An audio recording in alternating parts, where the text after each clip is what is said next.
You are now listening to Feeding Off Each Other.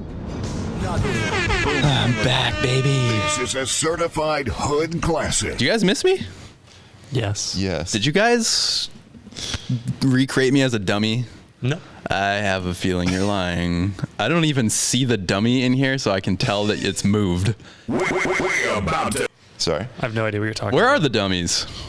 They're right here, sitting on the couch. No. Agreed.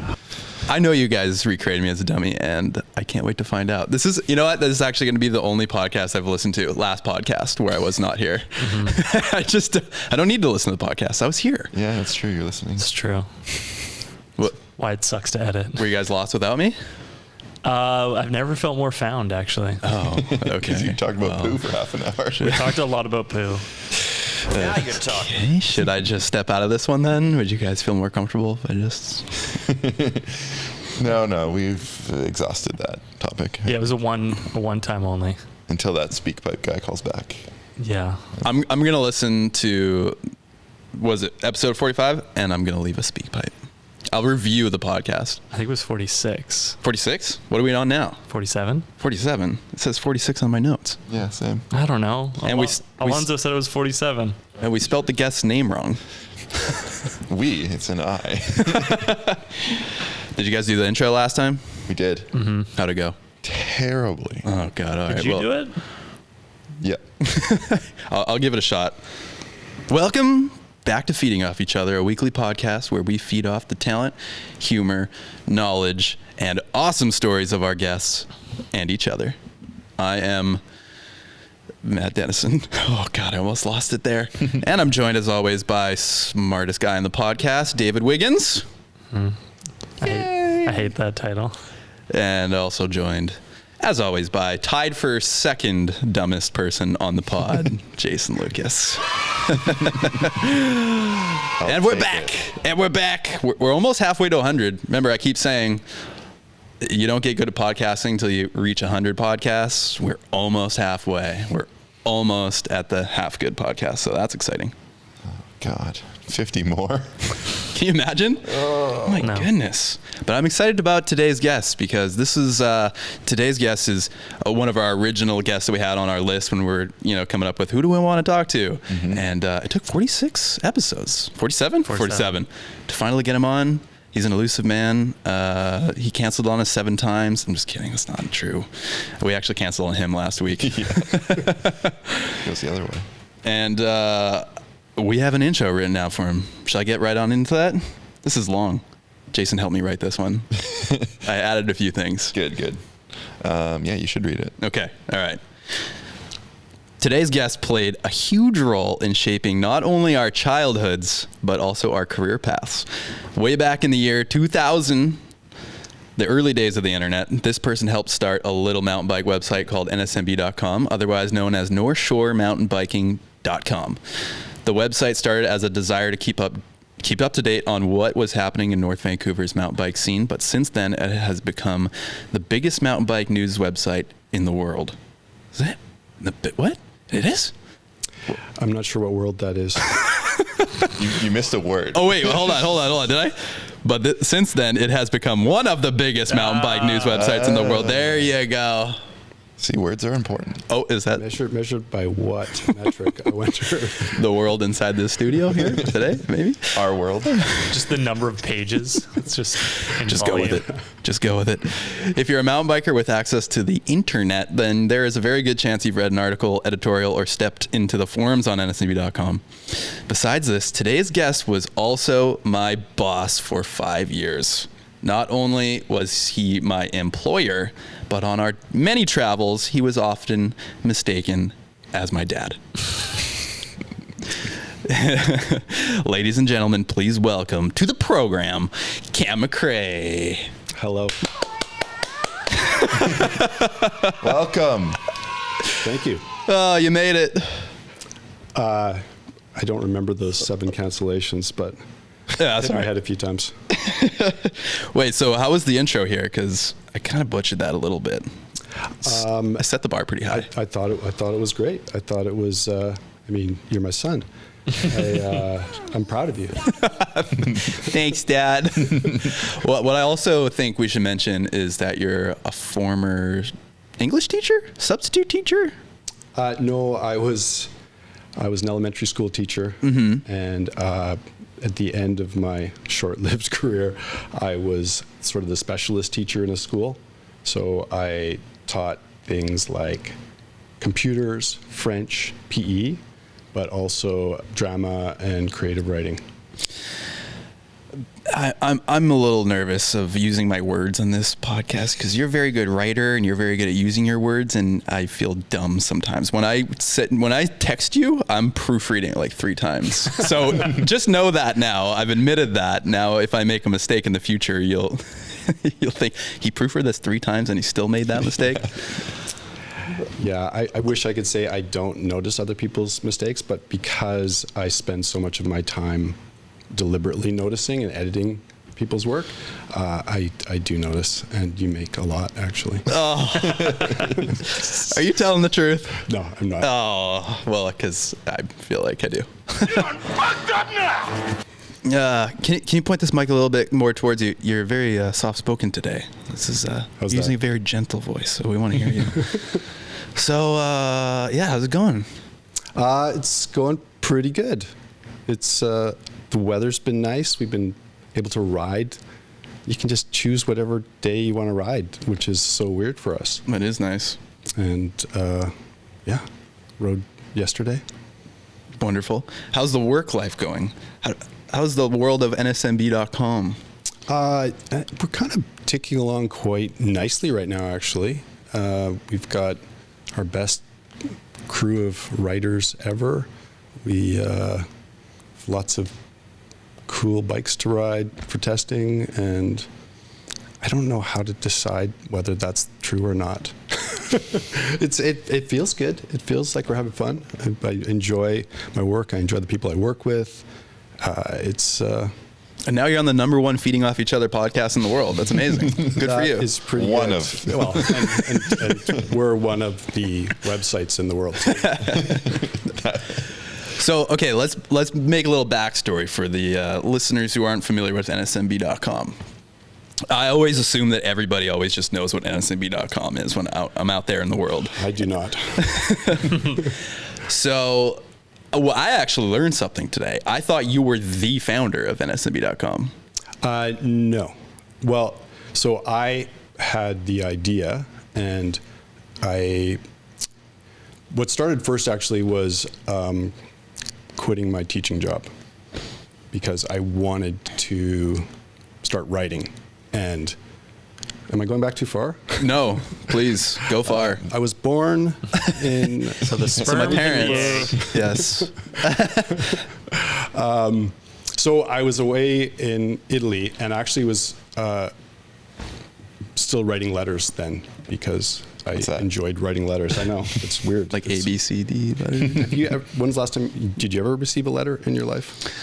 Fan mail kind of changed that. Once we started writing to fans, literally, I did not know how to send a letter like 5-6 years ago. Yeah. So I wrote this letter to Trevor Hansen, who you know, about this idea. Trevor Hansen, also my PE teacher in high school. Yes, that's how we know you, in Yes. fact. About this idea I had about creating a community around it was like supposed to be a print magazine because I didn't know anything about websites. And I wrote the whole thing down and sent it to him, and he threw it away, I'm pretty sure. I don't know how to read. So I came back, and instead of going back to my job, because we had taken a leave of absence, did I say living in Italy? We were living in Italy because I wanted to learn to speak Italian. And we came back, and I extended my leave of absence and worked as a teacher on call to keep the lights on. And during that time, I was reacquainted with a friend of mine, Michael Palethorpe, and he knew how to make websites.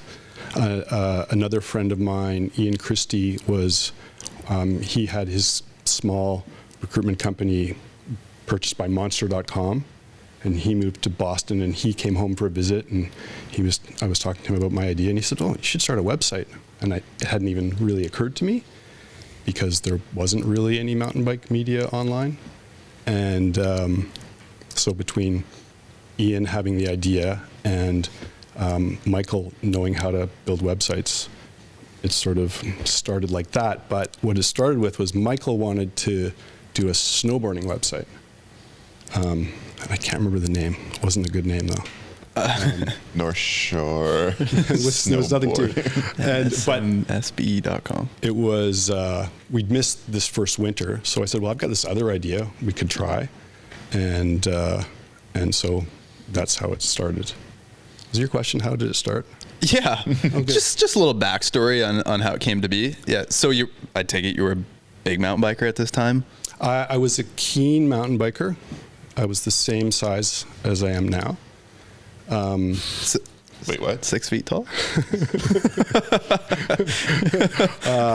I was pretty keen on kind of a particular kind of mountain biking because I have ADHD like most mountain bikers do, and if it wasn't. Sorry, what? I wasn't listening. I was doing Yeah. something else. This is we're going off the rails in this one. What were you talking about?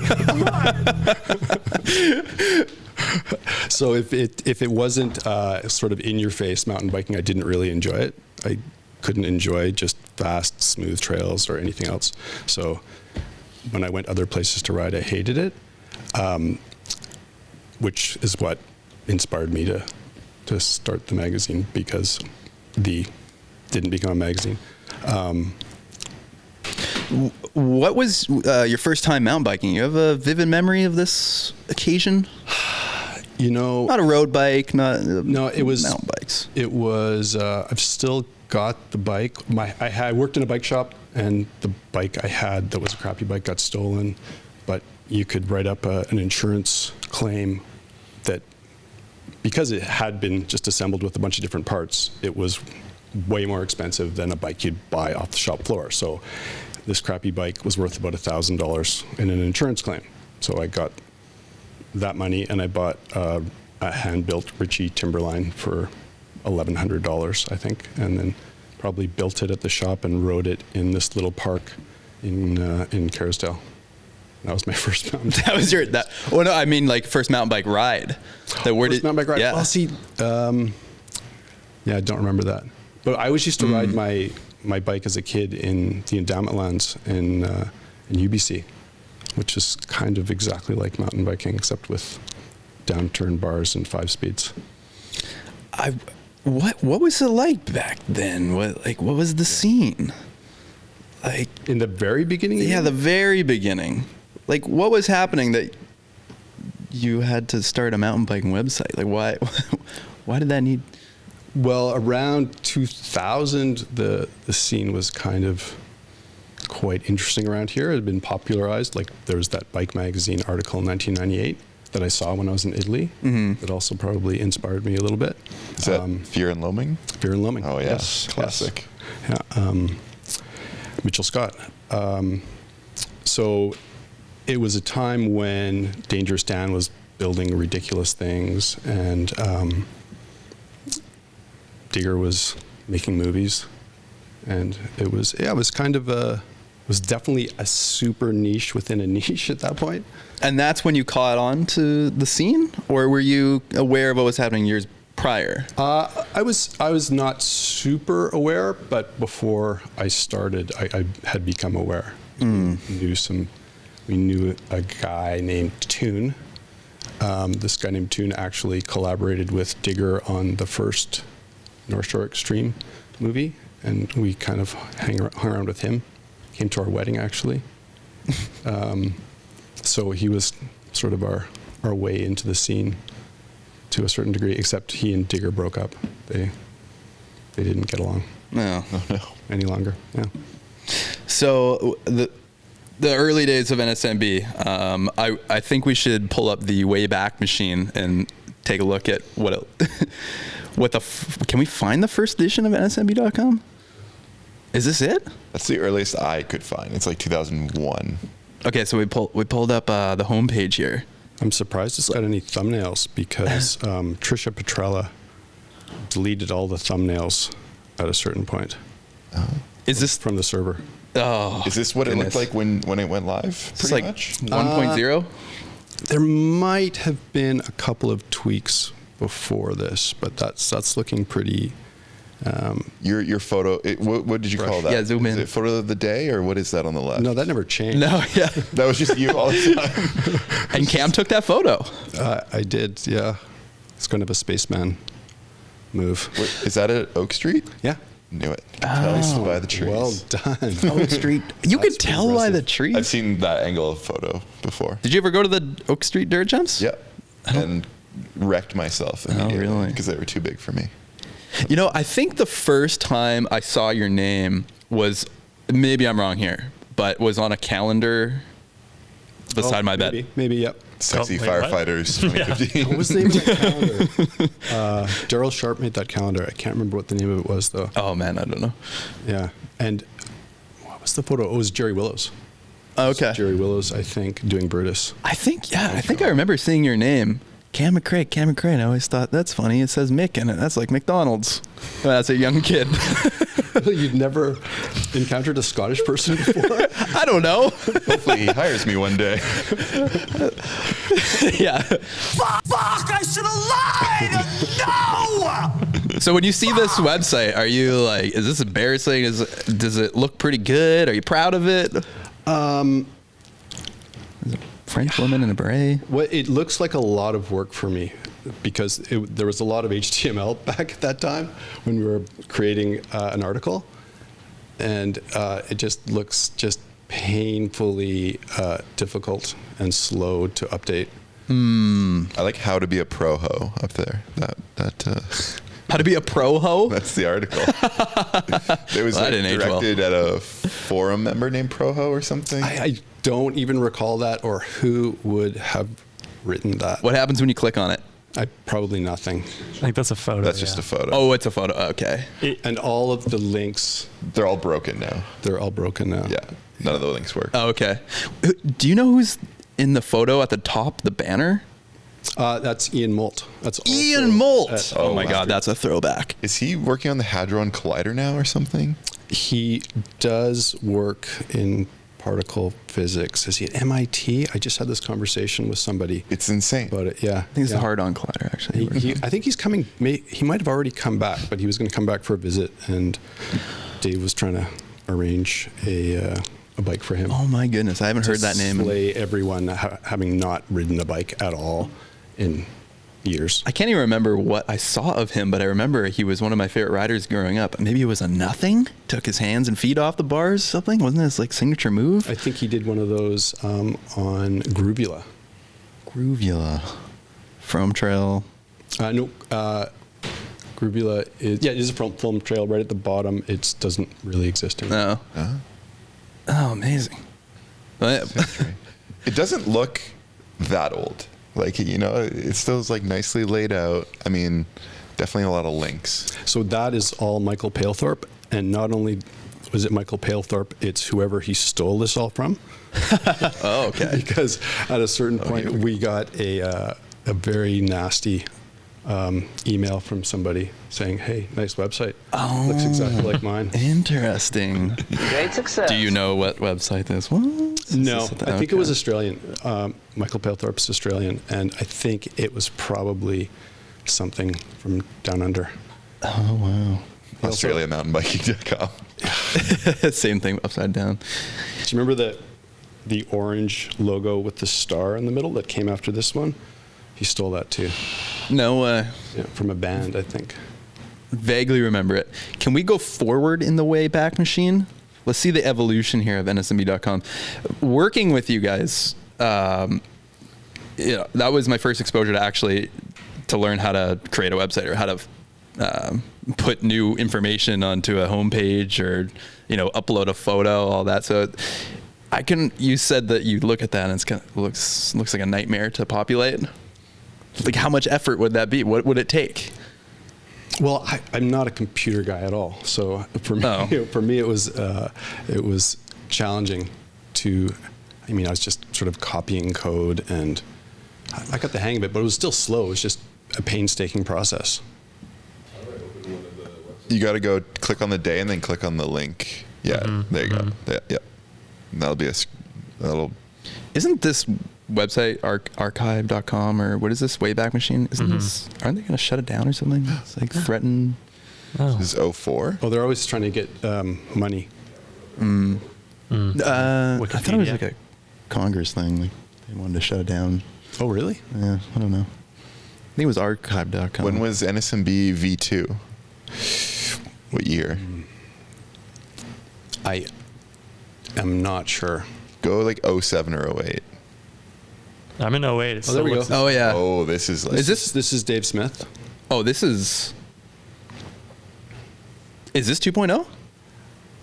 Was there something else in between? There was something. There was maybe a 1.5 before 2.0. Wasn't it red? Like red colored and like. No, that's Pink Bike. I don't remember it being red, but probably. I think a lot of people read it. Bazinga! Dave speaks.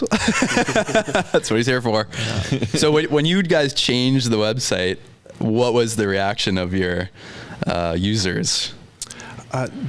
There were some complaints about, I think we moved the weather or something that people weren't happy about. You guys are powerful. We just changed the weather. Yeah. But most people seemed to like it, actually. Oh, that's good. Well, it's like a I shift. always thought it was dramatic. It's like a shift in design principles, I think, that probably came with internet speeds. So if you designed an initial website, you're like, well, we got to show them everything they might want to click on because you don't want them to have to click on multiple things and load multiple pages. So that's probably why the original design was just like, here's everything, figure it out, and then like spend your 1 minute to load the article you need to read or whatever page you want. You're probably right. I don't remember it being explained in that way to me, but Smartest guy on the pod right here. I'm just making the assumption because I'm like remembering back to using dial-up and like you wouldn't have been clicking around a lot because it was just so slow. we'd have to ask Dave. Jason and I are just here to agree with everything and not challenge any thoughts on the podcast. Oh, not this Dave. We'd have to ask Dave. Yeah, Smith. Oh, yeah. So, okay, right now we're looking at maybe V2, maybe V3, V.25, 2.5. I think that's 2. And the top banner is written and reviewed 2009 Saint. It's a good thumbnail. Very nice. Did you make that yourself? I don't remember making that. The photo was Sterling's. So Oh, yeah. that would have helped. That was probably a game-changing photo then, too. Camera mounted, or bike-mounted camera. Yeah. So, Jason, what was your first... Do you remember how you came across NSMB? Like, how... I have absolutely no idea myself. I honestly couldn't remember. I think my brother had an account. Oh, okay. That was probably how. And I just saw, like, over my brother's shoulder, him on the forums. I think it would have been through the local bike shop. We had a mechanic there named Ian Nelson, who was Oh, yeah. a big part of things. And I think he had NSMB shirts. Like, he would wear them riding. And I was like, Right. what is that? Right. And then through the buy and sell on NSMB, the forums, and then you guys also did like DVD sales and merch. And I bought a lot of stuff from there on that store. And also then sold stuff on the buy and sell, and then got into the scary world of the forums. Yeah, the forums. Our forums were, they were definitely pretty scary. Well, as a 13-year-old, you're like, those are big words. I just know sick, rad, and gnarly. That's it.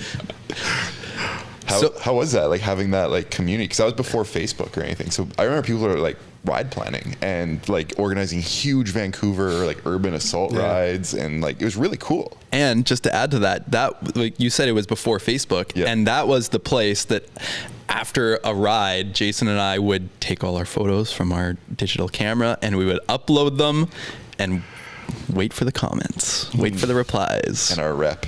sweet rep. Yeah, our rep yeah. Was there like That was our Facebook. Was there like a ranker of your reputation on the website or something? I don't think so. No, there was a maybe rep there was bar. a rep thing. Yeah, Yeah, that's You right. had, like, rep points, and, like, a lot of people would have. Forgot about You forgot about rep? because we don't have it anymore. How do people know? How Do you cool know they the are? influence that bar had on our life? Okay. I do remember now. Yeah. I remember your rep was locked at 666. Yes. Okay. Speak on the what kind of traffic did the forums bring to NSMB.com? What impact did it have? Well, it was a huge traffic source because it was user-generated content, and our friends over at Pinkbike leaned into that a lot more than we did, to our detriment. But it was kind of had a life of its own. It was almost separate from the website, because people would talk about NSMB.com on the forum like it was something different than where they were posting their comments.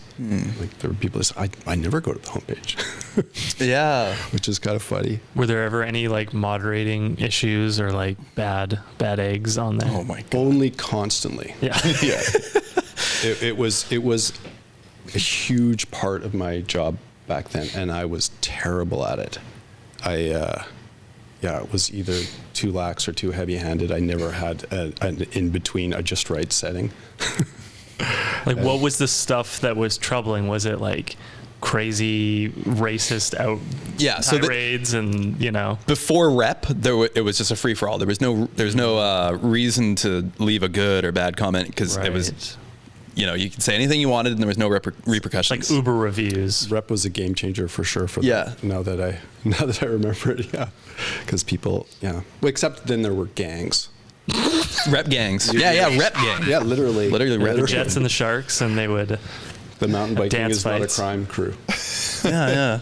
Just remember those guys. There was also a secret forum. What? Excuse me? And it was called Norm Club, because Norman Tan put it aside, and there were no rules there. But you could get banished to the regular forum. I feel like we could talk for 4 hours today. You don't know how deep this is to our heart. Yeah. Okay, so I want juicy forum stories. I remember a few things myself. I don't know what pops up into your head. I don't want to put anybody on the spot or expose anybody. I actually just saw our probably most notorious forum member. Oh, notorious. Oh, was Mr. L. Ron Hubbard on the forums? That's right. Good for you. His name was L. Ron Hubbard? Yeah. Like the leader of Scientology? Yeah. That's hilarious. What made him notorious? If he's listening to this, he's frantically trying to delete his account right now. Where's the delete button? Yeah, we could just go back. Yeah, let's just sign into the admin. We probably should. Throwing his laptop into the ocean? He was very caustic, and he was seemingly in a bad mood all the time. He's not like that at all now. And it just was insulting to anyone who came near him.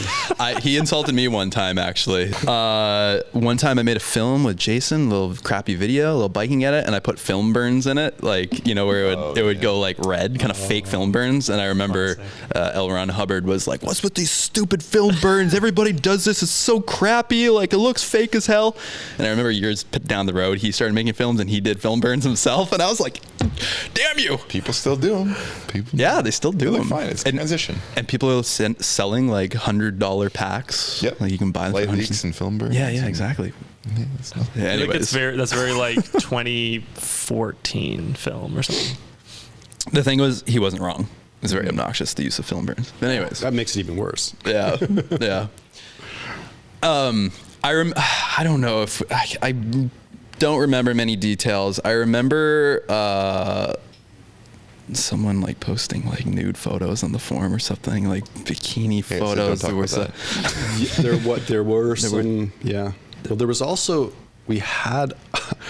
This is really embarrassing. So there's the non-bike related. Do we still have it? I think we still have NBR. NBR forum, yeah. And the largest thread, embarrassingly, was the boobs thread. Excellent. Yeah, doesn't age well at all. There was a no nudity rule. Can we pull that up?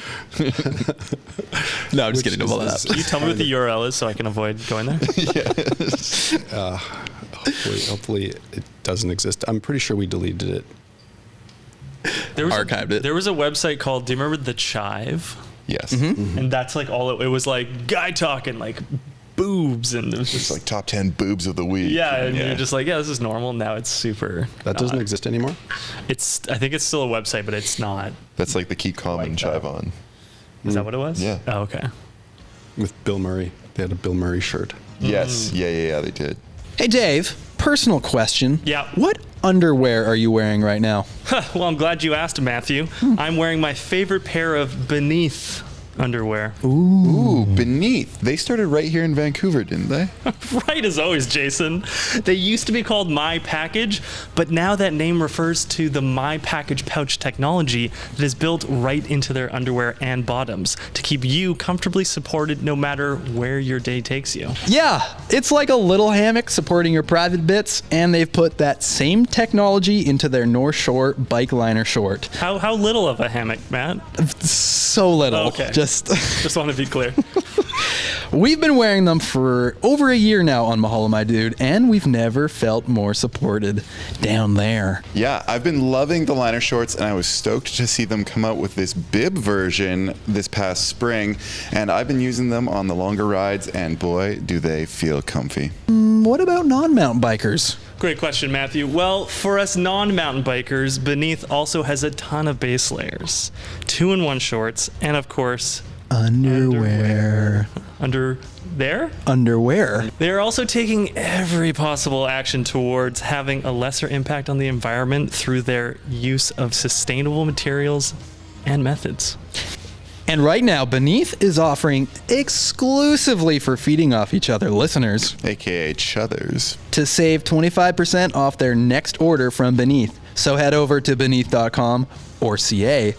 That's BN3TH.com and use the code FEEDING25 at checkout. And now, back to the pod. I can't recall the exact story, but to add to what I was just mentioning there, I feel like there was a woman who was posting kind of like dirty photos of her and her significant other, just as like it was her form of Facebook. I think even worse was that she was underage. Oh gosh. Noise. There might have been some alcohol involved. Dating a much older guy. Oh goodness. Oh, no. Oh goodness. Who may or may not have become my FedEx delivery guy. You've got mail. I thought you were going to say fetish. My fetish guy. But so that woman, I think her name's, Oh god, don't but we'll bleep it. that is her name, she's around the North Shore again and involved with a very famous rider on the North Shore. Okay. That I can't describe at all because it would immediately give it away. But Is she still underage or? she has gotten older since That's 2004. Yeah. All right, okay. We're putting people on the spot now with bringing up old forum. This is the worst. This is the worst thing. If I was listening to a podcast and all of a sudden I started hearing my old username, I would have a panic attack. I would freak out. Have you guys deleted the old forum stuff yet? Or? I would absolutely freak out. I mean, it might just all be there. Okay, so let's explain how rep worked. Because I'm surprised that you even forgot there was rep. That's amazing. Like this was literally a huge thing of Jason and I's life. Now that it's reemerged, I remember it distinctly. So you started with 0, and beside your username, you would either have you would start with, I guess, one little green kind of block, and as you would get upvoted by people with positive rep scores, you would gain more blocks up into a point where you just had too many blocks, and then the number would just go up, I guess. So someone who had a lot of rep points would have like 20,000 rep. Yeah, tens of thousands. Yeah. It's a lot of power to wield. Maybe even like hundreds of thousands. But as you gain more rep, if you positive rep someone, you could give them way more rep, like exponentially more than a new user, right? And also, if you negative rep someone because you had more power, you would just completely crush them, hammer them, hammer. So like the most active user could negative rep you and just put your score into the negative. So we were motivated as young children on NSMB.com to gain as many reps as we could. So we would post photos like, oh yeah, this is going to get rep. Clothes photos. Yeah. To get points because we wanted to get this score beside our name. And and then eventually I think, or maybe it was always like this, you could not only give someone a positive rep, but you could leave a comment, like a private comment to them. And say why they awarded you the positive rep, or whatever negative constructive feedback. So it kind of motivated us to post sick photos or say something funny. So I remember having great comments once in a while, and you'd get a load of positive rep, and you just have a great day after that. I just gained so much rep. Yeah. And it meant nothing. It was like before Facebook figured out likes and Instagram figured out likes. Like it was that instant gratification that you got from posting your bike, your photo, your video, whatever. And this wasn't unique to NSMB.com. This was a standard kind of plug-in thing. Are you sure we didn't invent it? I'm pretty sure you didn't invent it. But other people not. No, there's a V-Bulletin plugin. Okay. Yeah. But it was a game changer. Sure about that? Absolute game changer. Yeah. For a while it made the forum better, but then it just turned into the Wild West again, I think. Yeah. I suppose. Yeah. L. Ron Hubbard has 4,300 posts on the forums. I found his profile. Oh God, we've got to go look at them before he hears this and ask for his account to be deleted.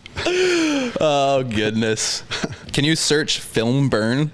Yeah, let's find that comment. I'll try. So, oh man,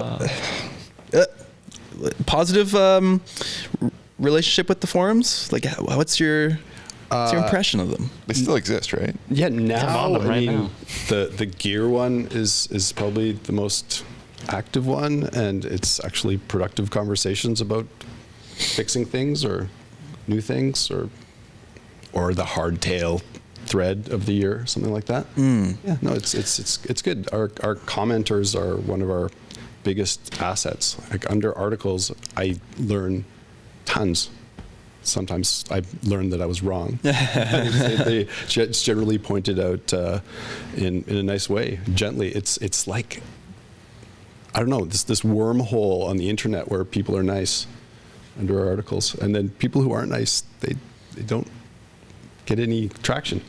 It's weird. People are nice in your comments? I know. What are you talking about? It's weird. It's really weird. I don't know how it happened. Have you ever read the comments on a Pink Bike article before? Never. Oh, well, they're I wouldn't say they're quite positive. Mostly negative, actually. Oh, I guess their version of rep is like props now, right? They have props. But you don't gain it to your name. You just gain it on that one comment, right? Yes, Yeah. exactly. There's a thread called Books Not Boobs. Are you familiar with this? I remember that, but I think I probably have some comments in there. I guess it was someone trying to shift the conversation from boobs, try to elevate things on the it's forum. not a facetious thing, like another boobs thread. Yeah, books, brackets, not boobs. How many negative rep points does that person have? 69. Yeah, I remember you mentioned, Jason, that people are organizing rides on the forum. That actually might be how I became aware of NSMB, because my older brother was attending some of those urban rides. Oh, cool. So he would go on the forums, find someone organizing a ride. They would meet up downtown in Vancouver and go on a city ride, jump off curbs and downstairs and whatnot. Did you ever attend a group urban ride? I think I maybe went to one, but I think that's it. We did our own urban rides, but I don't know. I don't know if I would have been welcome. You wouldn't have been welcome. I don't know. It was. You started the website that they've scheduled the rides on. No, it probably would have been cool. With most of them, it would have been cool. But there would have also been people there who I had banned. And Yeah. I did want to ask that, actually. Yeah. Have you ever had to ban a friend? Or like not someone you see on the trails regularly, maybe? I can't think of anybody who was that close, really. Or no, I don't think so. Well, you could give temporary bans, right? Like 7-day ban, few day ban. I think we just had on or off at that point. Okay. I mean, we could have done it for that long, but it wouldn't expire automatically. Later on, it did. But with the group rides, it's funny because obviously now we have all the technology we need to organize a group ride. Yet it feels like a different era. Like I'm nostalgic of those days when you could organize a ride on a forum. Like now you could open up a Facebook group, or you could open up a Instagram DM. It just doesn't, it's not the same. Well, part of it is that you know so little about that person. You know their forum name, their avatar. You don't know what they look like. You don't know where they're from. If you've seen their Instagram or their Facebook, you know a lot about somebody already. Whereas it just could be anyone. Yeah. I guess that. Yeah, I wish we could pull up people's real pictures next to their username right now and just learn what they really look like. Like people you remember from the past? Yeah. Because I think of all these usernames that I associate. I mean, like I remember one guy had a Seinfeld character as his profile picture, I think for decades. And I just always thought he was Kramer. Yeah. Who was that? Synchro? Yeah.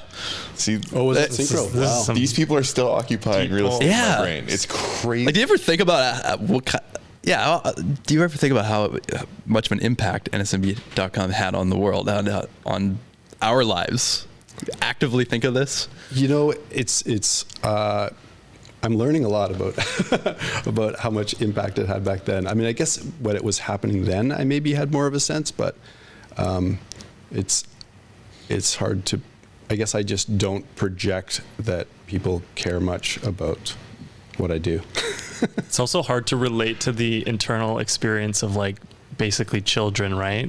Like when you're a kid, things are really important and like they feel enormous and it feels expansive, but like you're a person on the other side that's just like, I got to update the website, and it, you know, you don't have that personal tether to it in the same sort of way. I heard about people getting married and having kids and all sorts of things like that met on the forum. No way. Wow. Kind of interesting. Yeah. You know who was big into those urban rides that we both know is David Ferguson. Oh yeah. Fergs. Yeah. Fergs went to, I went to Vegas with him and you guys on a couple trips. Photographer, right? Yeah. Did he work? He worked for NSMB or? Well, he didn't accept any pay. Oh. He was just, he just was a great guy who did work for us for free because that's how much money we had to pay. Oh, I see. Yeah. Oh yeah. Well, I mean, the impact is profound and on us at the very least, but also, I mean, I'm just speaking on like reading the website and going on the forums and all that, but NSMB was also a stepping stone for many big names in the industry, such as Matt Dennison, the Coastal Crew. Coastal Crew, yeah. The Coastal Crew. I would say they got their start on NSMB. I think it's pretty sure we were their first sponsors. Curtis Robinson, I remember wearing an NSMB.com shirt. I think doing the dirt jumps in the BC Place bike show. Oh, the outdoor BC show? bike show. Yeah. A lot of good riders wearing the NSMB.com jersey. And I remember once I started to work for you guys, we went to the Air Apprentice, which we'll get into. We went to Air Apprentice. You had all these jerseys made for all the athletes, the really good riders, NSMB.com logo big on the front, and you had extra, and you gave me one, and I felt like a total imposter. You're like, yeah, go ahead. Yeah, here you go. And I remember it took me months to actually feel like I deserved to wear it. Really? Because I was like, man, I'm not like a pro rider. I'm not like these guys. I'm not a Curtis Robinson. I'm not a Coastal Crew, you know? And I just kind of put it away in my drawer, wore it when I wasn't around other mountain bikers. Because I looked up to people in the NSMB.com jersey. And now kind of the memories are coming back. I remember seeing the NSMB.com jersey on the Ride Guide television show. Oh yeah, I think like Mitch sure. Chubby or something. People wearing that jersey and Joyride. It wasn't called Joyride. It was just Kokanee Crankworks back then. Yeah. Or maybe that was like Monster Energy Slopestyle. I don't know. The Chubby era. Wiper was wearing one. It was Joyride first, actually. Oh yeah, that's true. Yeah. True. So, yeah, any other names that we haven't mentioned that you think may have been a stepping stone for their careers? In terms of riders? Yeah. Or, I don't know. Anybody, I guess. You're probably, number one. in our hearts. Oh,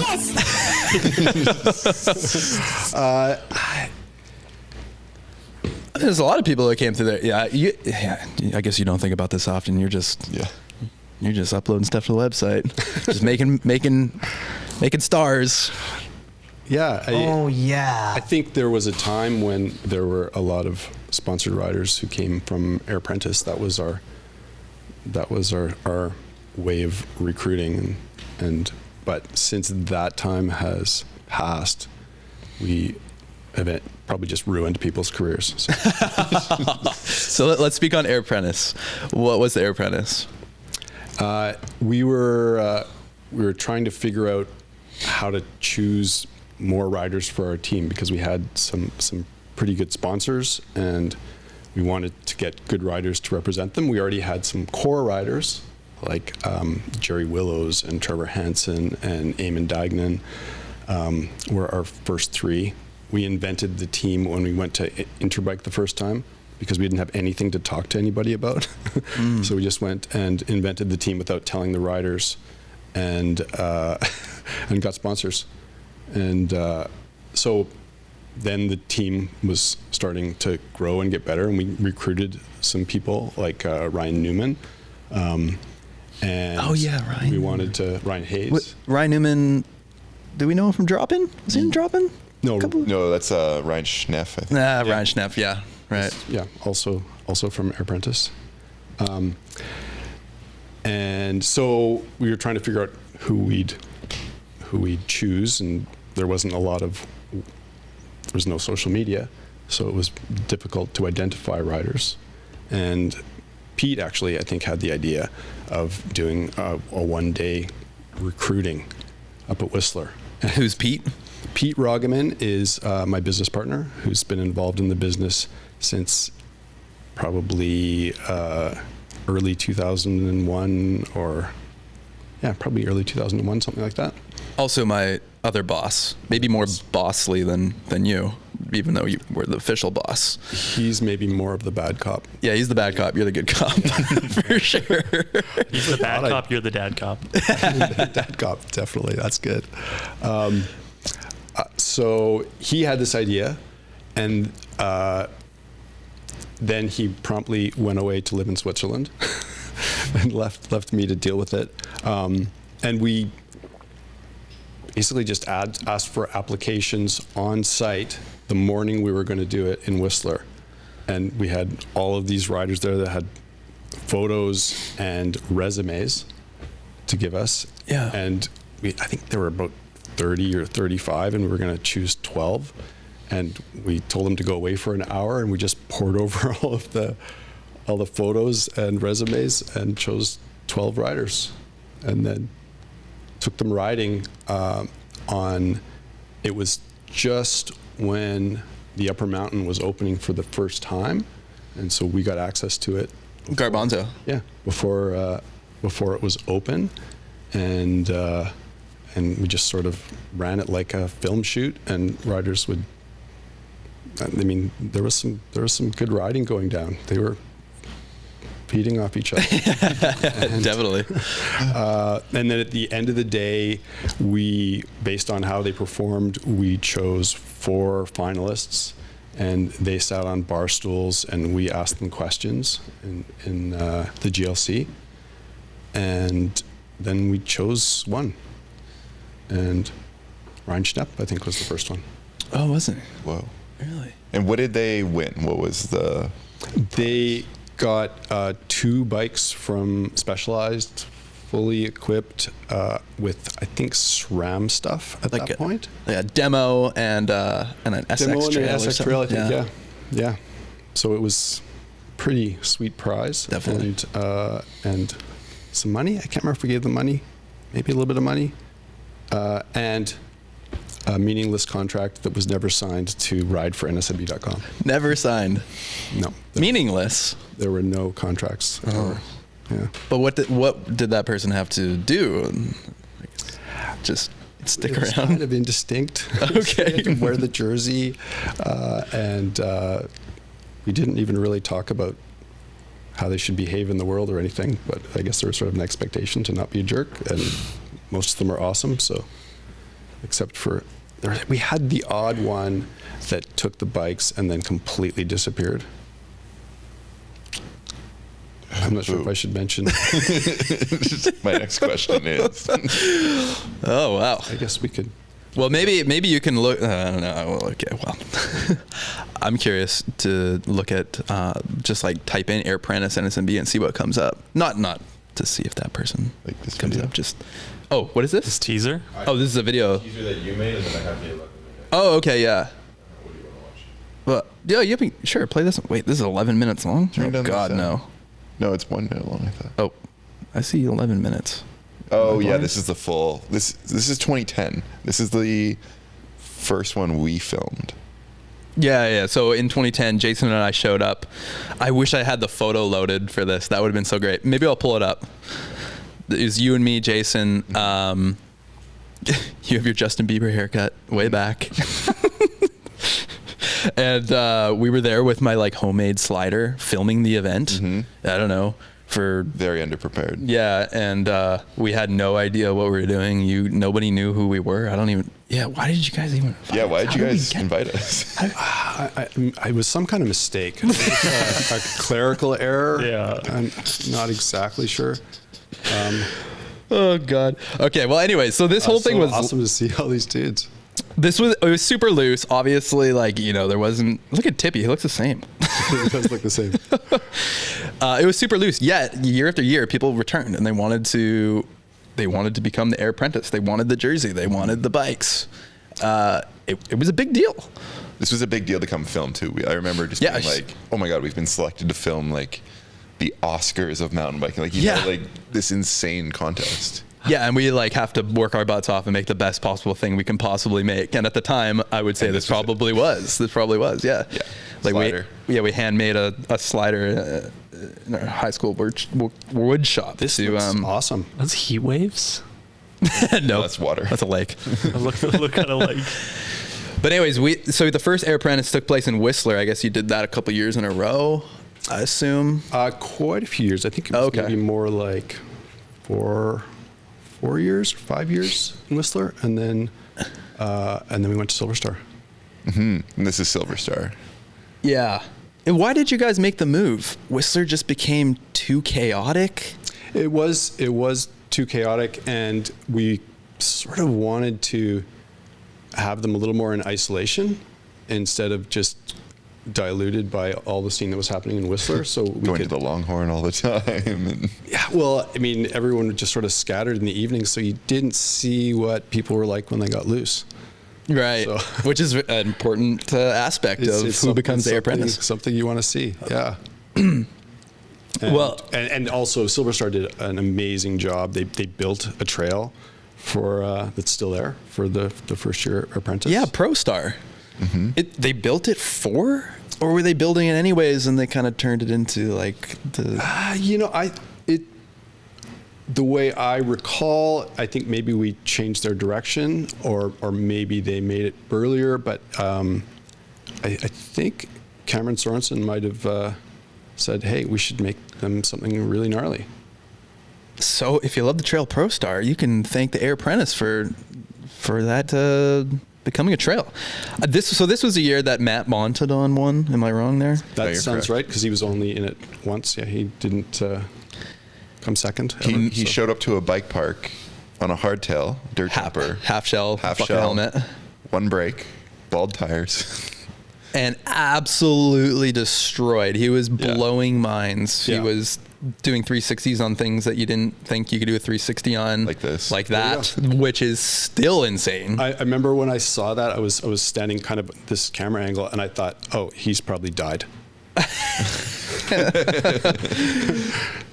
Yeah, there was a few times I think where I thought he was going to die.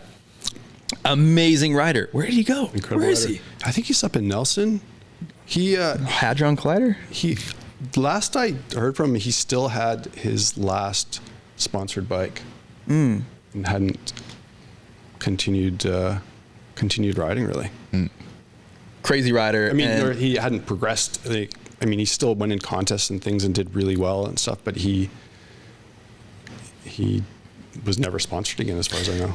But now, was there like runner-ups? Because you also, Paul Stevens was in this. Yep. Well, and Paul Stevens did win one year. Oh, he didn't win this year? Or did he come back? No. I think you selected like 3 winners or something in this. Because then also Ian Morrison. So Ian and Paul we had them do like a runoff. Right, yeah.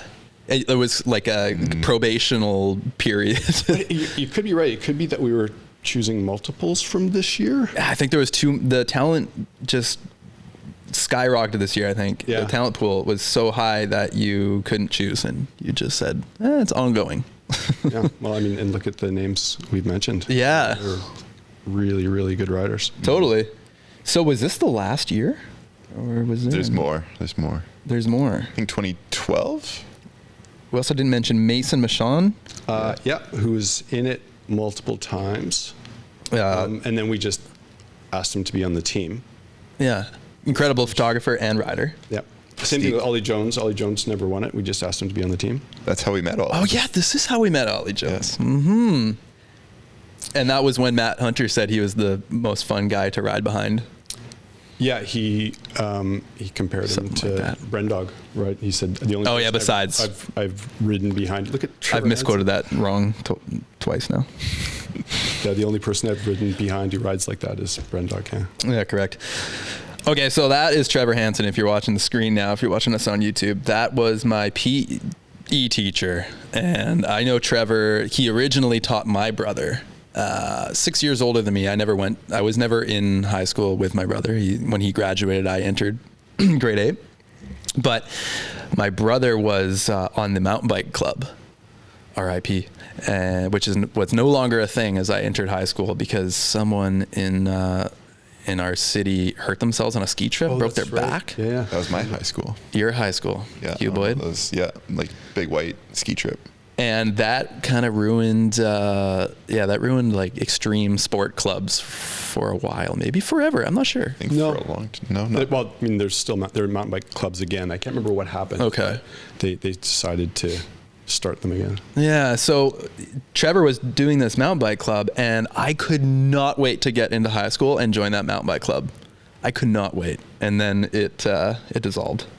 It was no longer a thing. So that was pretty upsetting. But because my brother was a pretty good rider, and I think Trevor knew that, and he knew that I was interested in riding myself. And then as we approached graduation, I was getting quite into filming. And so he saw me roaming around the school making a grad film. This is my story of how I got the NSMB job, by the way. And he asked me, I guess through you, to film a video that was MEC sponsored, Mountain Equipment Co-op, for King of the Shore, which is now like the most beginner trail on Frome. It's like the starter trail for any young rider, I think. Yeah, and I just had to basically do what this is. Film Trevor talking to camera about the trail, and I don't know, I tried my best, and I think you guys were happy with what I had done. And that was in grade 12, and so senior year. And I remember you sent me an email. Do you even remember how I got the job? Do you remember all the details here? Well, something happened before this. Okay. It was the test bike. Oh, the test bike. Yeah, wait, there was something even before that. Yeah. Test tires. Oh. Okay, yeah. That's right. Yeah, totally missed that. Okay, so Trevor gave me a pair of tires for my jump bike, and then I had to review them. Oh, yeah. Okay, this is funny because I was very keen just to get my foot in the door, and I put the tires. They were like GX tires or something. Does that even exist anymore? I don't think so. And They might. I rode them, and Jason had to help me write the review. Like Jason and I sat at my computer, and shout out Jason. He was a very supportive friend, helping me write those articles for sure. I'm not sure I did any help. Dude, you 100% helped me. I don't think I could have done it without you. How about an article on dirt jump tires? Like, what do I say? Must have just been flying in. Like, you know how much copy and pasting I did? Like, of copy? But that was a good kind of test, all right, what can you do with these? I don't think I did anything impressive. I wonder if you probably can't find that article anymore. I'm trying. Oh, that would be good. Anyways, so I guess I did well enough that you then offered me this was sweet, a Kona Shonky. That was a nice frame. Super nice.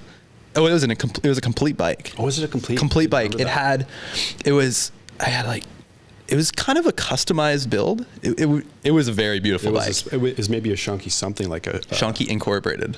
Yeah, there you go. It was a special Shunky. Yeah. So it was an orange bike. It had blue wheels, and oh my goodness, I was so over the moon happy that I had the opportunity to not only write the review, but just to get to ride the bike for months.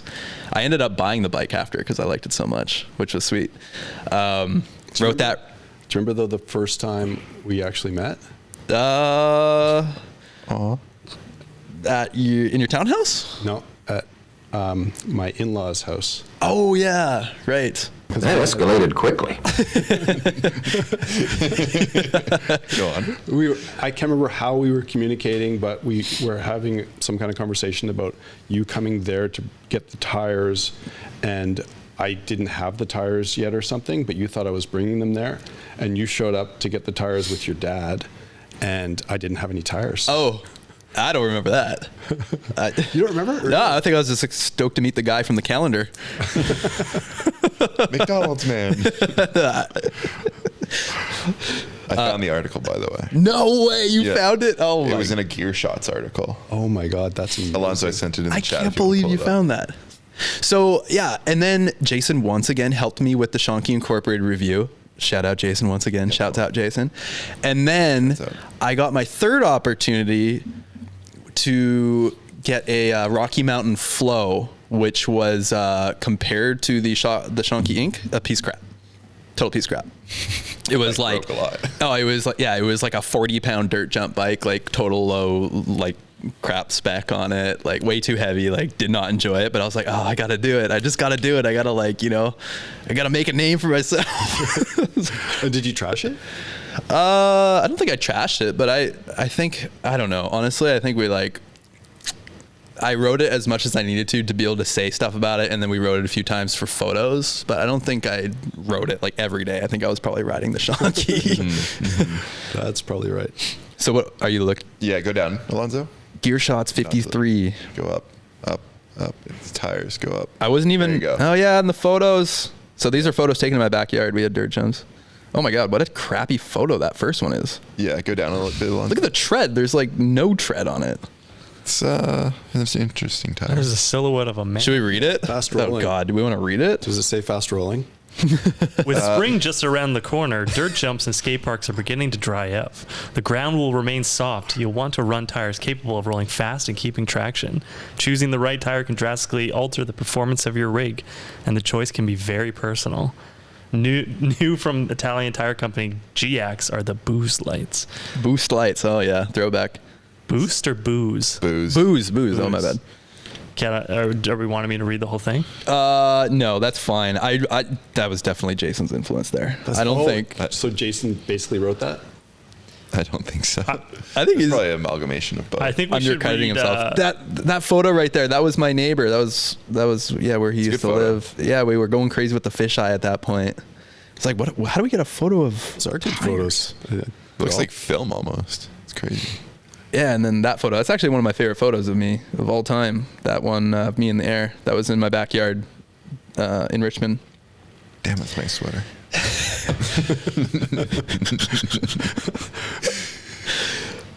Yeah. So, did you have something to say there? I can. No. Okay.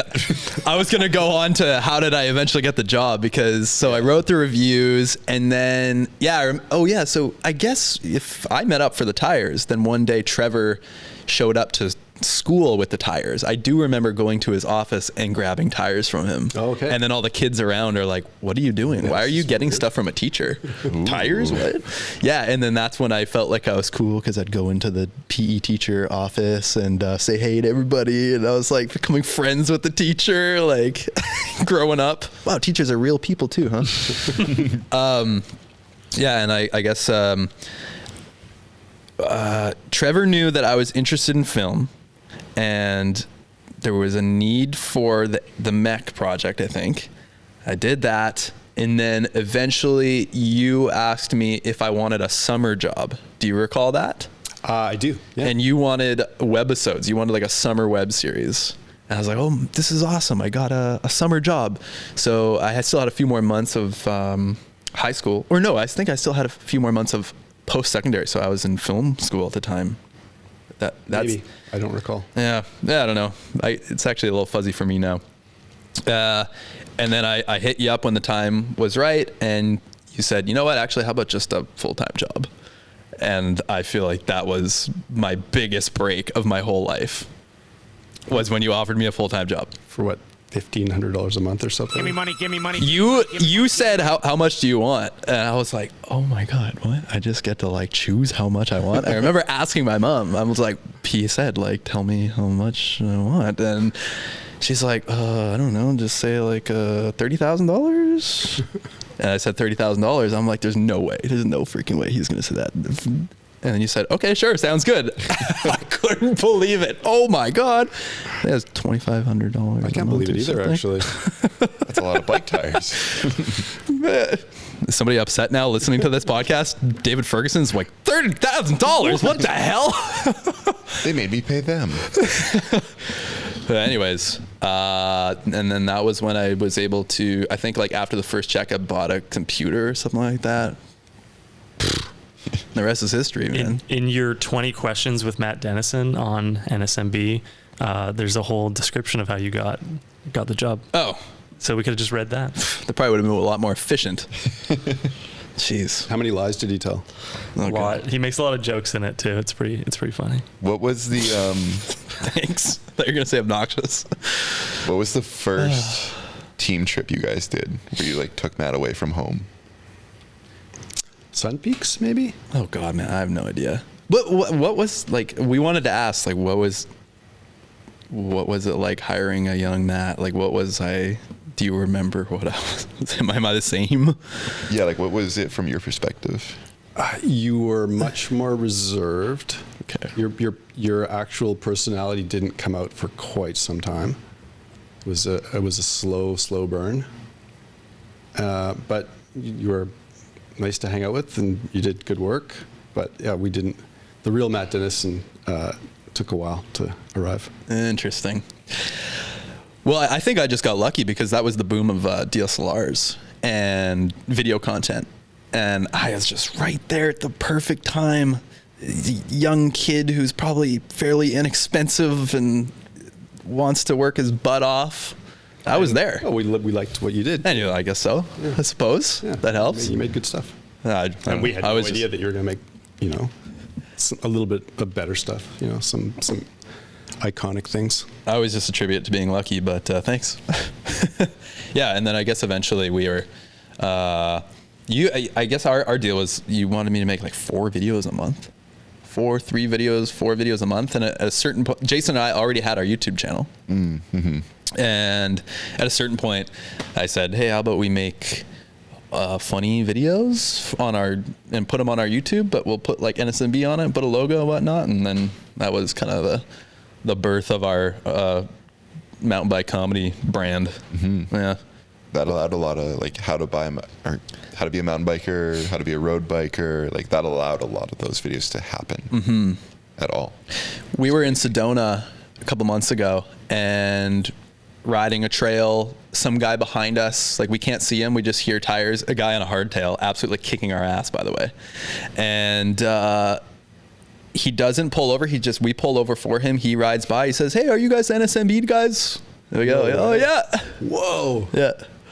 I don't know how he recognized from our backs or whatever, but yeah. Maybe your voice. Perhaps, yeah. Because we were going, go around.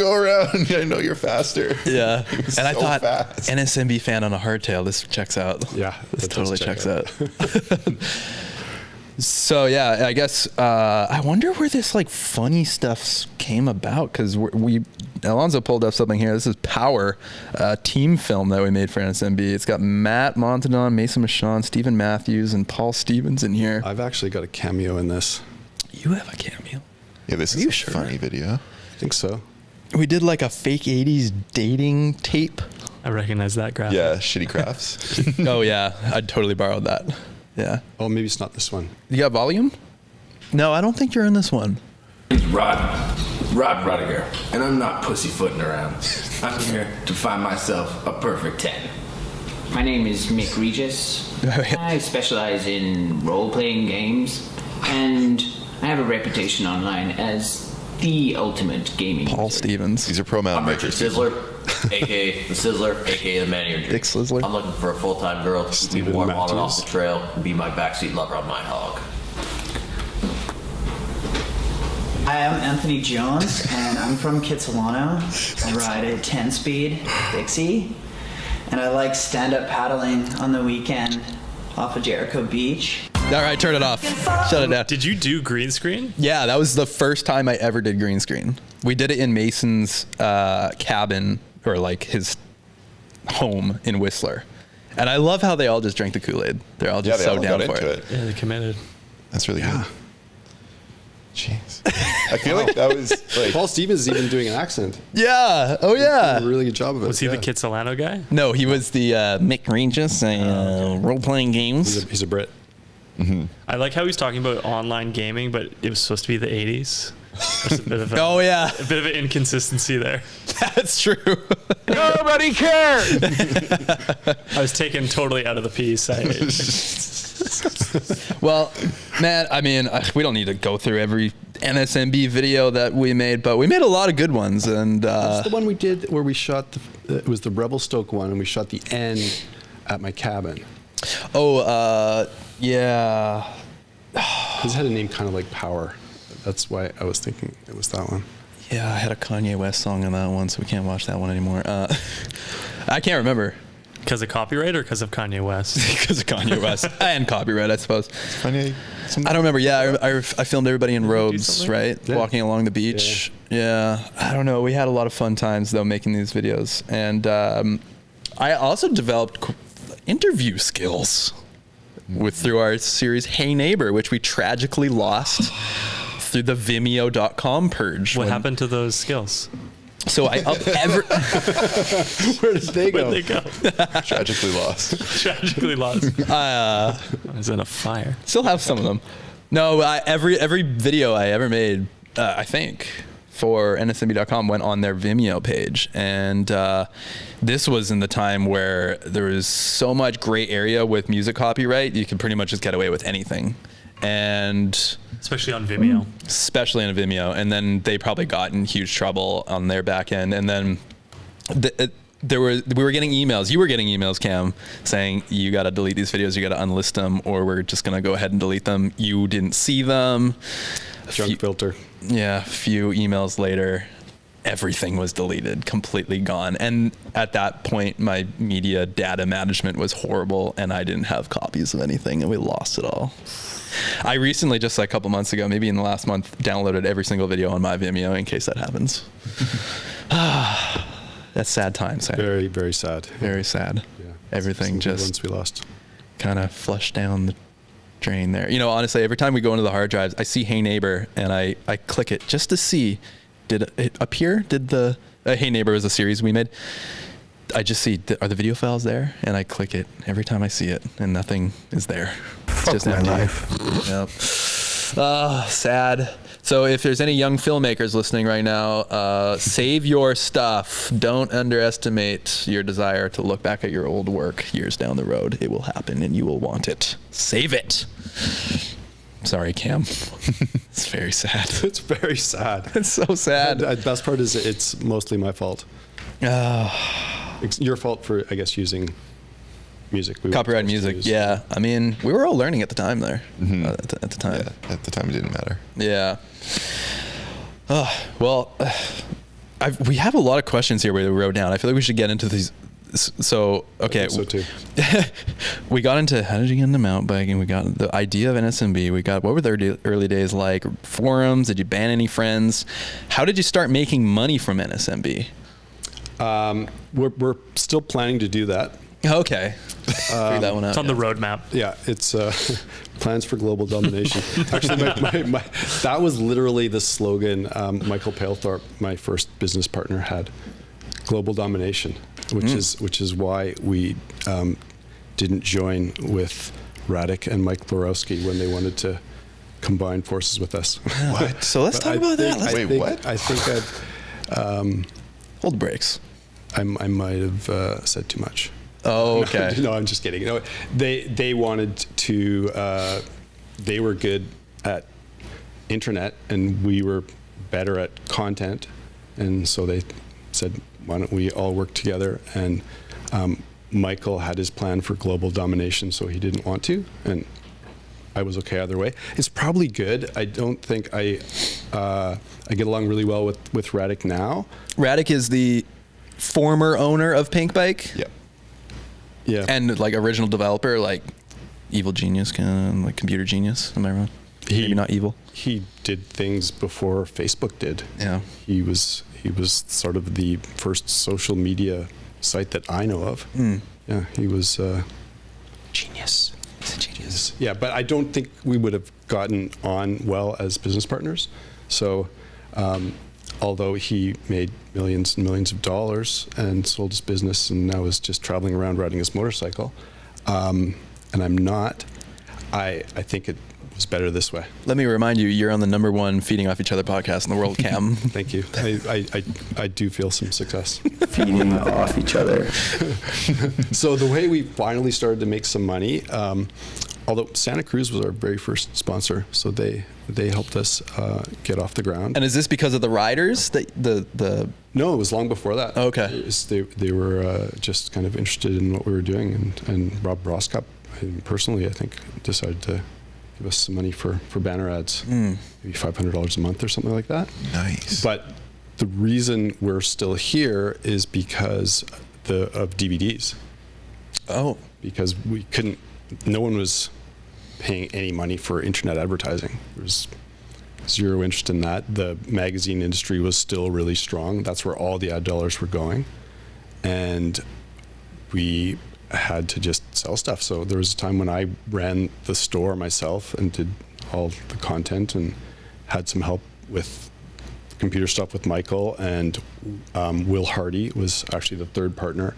He kind of dealt with the financial stuff, what little there was, and I would take all the orders, pack them all up, and take them to the post office and send them away. Like sometimes, a lot of orders, and that was our main source of income for quite some time. And then sweatshirts and other merchandise. What was Now we don't actually currently are not selling anything on the website because we're revamping that. It's a multi-year project. Okay. Big. We're getting there though, by not doing anything. But what was the best-selling DVD that you had? Like a New World Disorder? It was probably a New World Disorder, or Life it might have been Cycle? like a Cranked. I don't remember that. We also did really well for the North Shore Extreme ones because lots of people didn't sell them. Oh yeah. So we were obviously the place to come to buy those. Wow.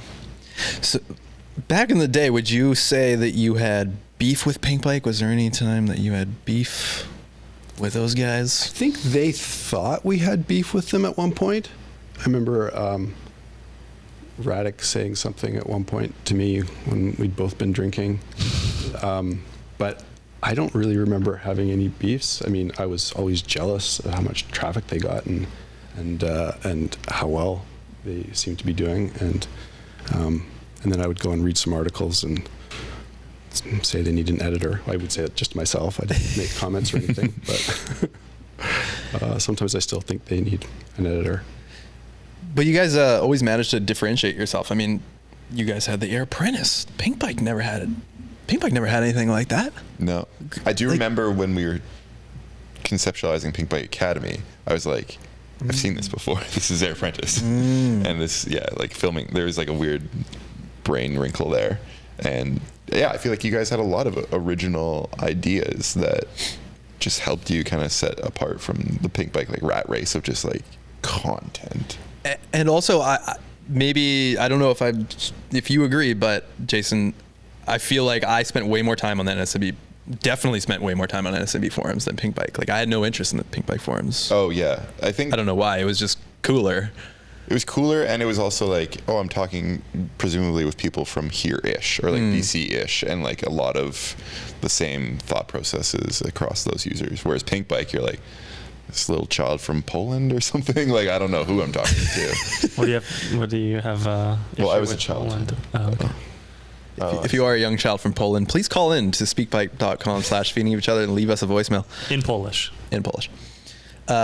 Did you guys ever have any issues with people trying to find NSMB and accidentally searching the new Super Mario Brothers? There's a worse one too, about somebody stole my bike.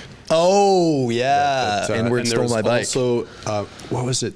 There's some kind of neo-Marxist organization in Germany as well. Yeah. Pull that up. It might be NMSB, but I think we were confused for each other at one point. But interesting. I think they're Nazis.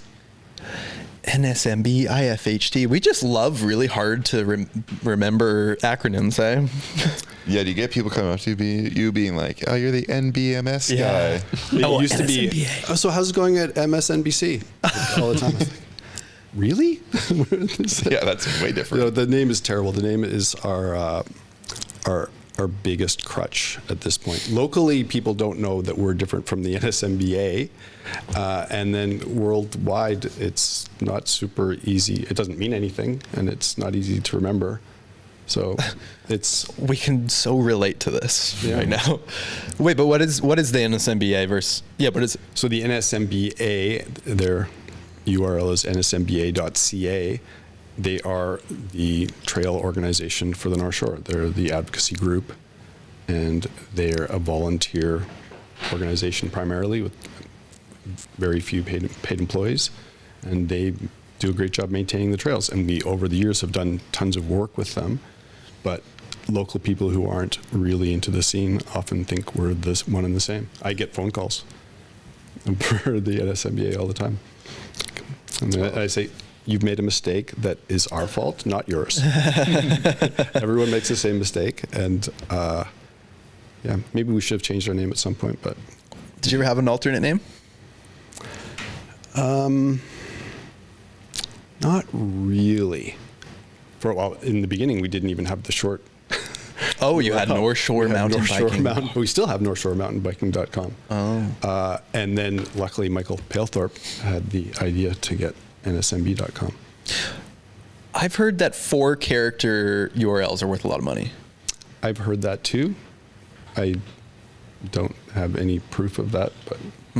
Have you ever typed in, gone to GoDaddy and just type in NSMB.com and see how much it would cost to buy it? Not for a long time.